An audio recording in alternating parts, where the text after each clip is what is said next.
To get started on your Wevideo project, you need to first sign in or sign up. So today I'm going to show you how to sign up. So click sign up and it will ask you to sign up or see different plans and prices. And you want to do that because you want the education. So click that education link, click sign up for Lite, and then this is when you're going to go in and sign up. So you'll sign up with your name, choose a username, last name, email. This doesn't have to be any particular email, but I would use an email that you check. School name, and then you don't need to put in your student or teacher ID. And then you just click sign up now. Since I already have an account, I'm going to sign in.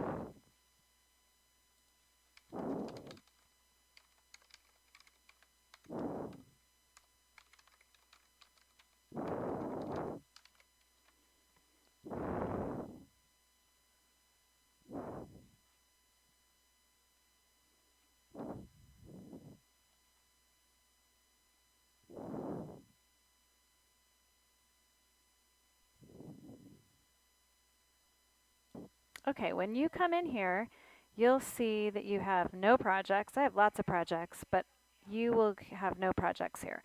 So when you go in, you're going to have a little guy that says start here, and you can click start to create new video. I created a folder for science, and then I created a video in project in science. And you create a new project by clicking that. Once you have a project, it's easy to create a video by clicking this.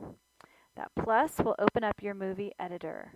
So now you'll see there's a couple of tabs up here. Import media files is the first one we're going to use right now because you need to get your video files into the editor. Now, Wevideo is cloud-based, so if you are at home and you're working on your project, you click save and it saves it on the cloud. So it's going to be on the internet. Then when you come to school, you just log back into Wevideo at school, and that's what's so great about this because you can then edit it anywhere. So I just clicked import media files, and it brings up my file uploader. So I'm going to click browse to pick some video files from my computer.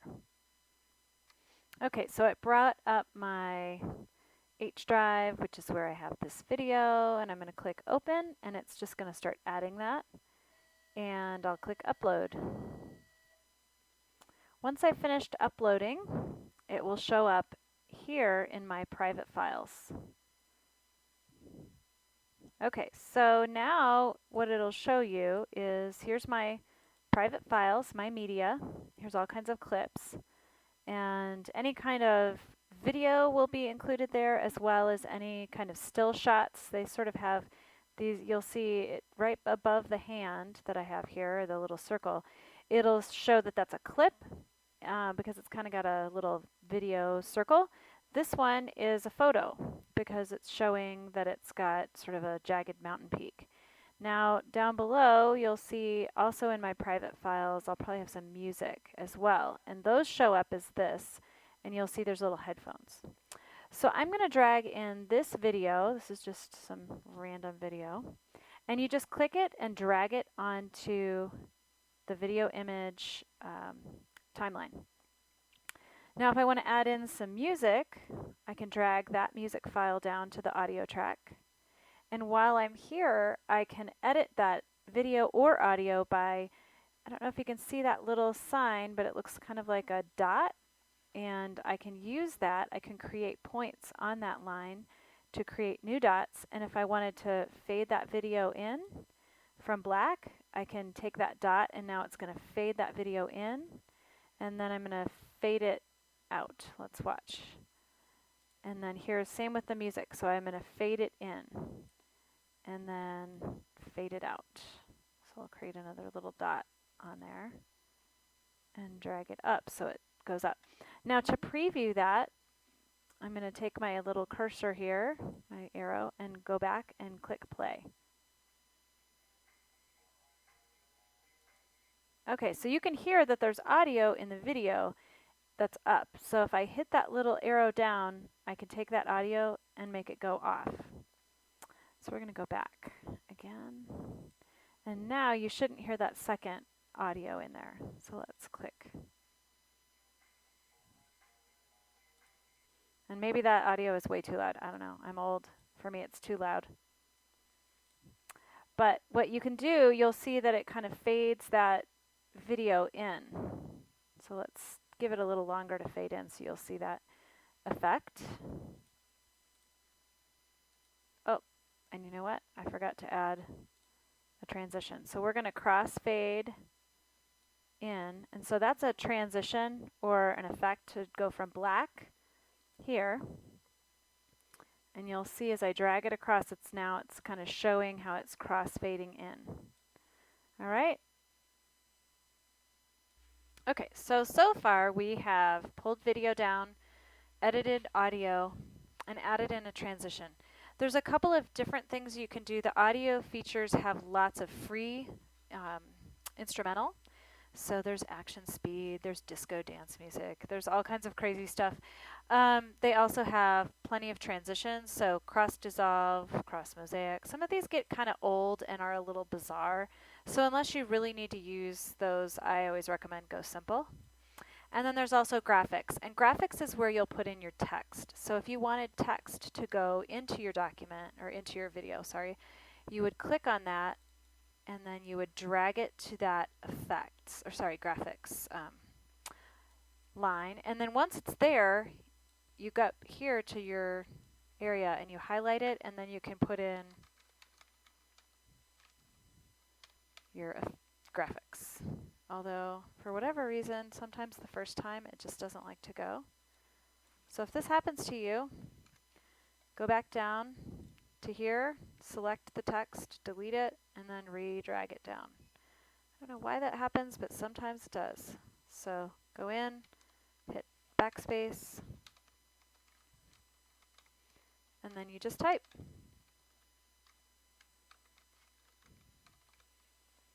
And then when you go in here, you'll play, and you'll see it's kind of over that. All right, so that is a little bit of video editing. To continue on learning how to trim, you're going to go back to this video spot here, and you can see this little guy down here at the bottom of your screen will show you how to make it smaller so you can actually make that video so you can see the whole video. And now I'm going to go from the end, and I'm just going to trim things back. Okay? So I just trimmed that whole clip. So now it's only going to play, I guess 9 seconds. And I can do the same thing with the song here. You can, on the song, you can also split the clip of the song and then just delete that clip. And that way you can trim it a little more easily from behind to match up. And then we've got some stock video that's also kind of fun. So they have stock video. There's abstract, figurative, so this is like a colorful little flow. You drag that onto the video screen, and then you can, I'll show you what it looks like. It'll just sort of play. And if you have photos that you want to have go sort of underneath that, you can add those as well. You can add text to this, and the text would show up right here or wherever you place it in that video. All right, so hopefully that helps you get started with Wevideo. There's a great feature on Wevideo called the Help button, and I would click there, and it will give you lots of just basic functionality information.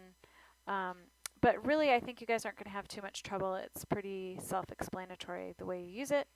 And the last part that you're going to need to remember to do is to export. So you got all your video finished. I'm going to go back to my dashboard and show you an example of a project I've already finished. And okay, so here's my rafting. I've got a rafting video. And then I went and finished all of that, and then I clicked here and clicked export, share export. So I have a certain amount of export minutes. You probably will just need to click no thanks, I'm happy with this. Click continue, and then export to your Wevideo account. You can also, if you have a channel on YouTube, export to YouTube. You'll have to sign into that channel, and that may be a little complicated here at school, but you can definitely just export to your Wevideo account and click export. So then you'll go down here and you'll see there's projects exports. So when I arrow down project exports, here's my video. and I can go in and just click download, and that will download to my computer. And it's going to send it as an MP4, and you just click download. One additional feature I want to show you in your project is that you can add project members. So really, when you guys create this project, one person needs to create it, and then you just invite people. So I'm going to invite Michael Barella by just clicking search. And what's crazy is it'll just come up with Don Barella and Mike Barella. So I'm going to click that since I know he's sitting right across the room. And it will share that project. That project will show up as shared with him in his project list. So you'll have just one project that you share with a lot of different people. And that way when Mike goes into his own Wevideo account, he'll sign in, he'll be able to view, and he'll be able to upload things to this project, and then you can edit them from different places. You can't edit at the same time, obviously, but you can edit from lots of different areas at different times. And you can always, of course, call each other on the old phone and talk to each other about how you like the project. Hope you guys are going to have a great, easy time with this. And if you don't, if you're struggling, just don't forget to come on down to the library and I can give you help.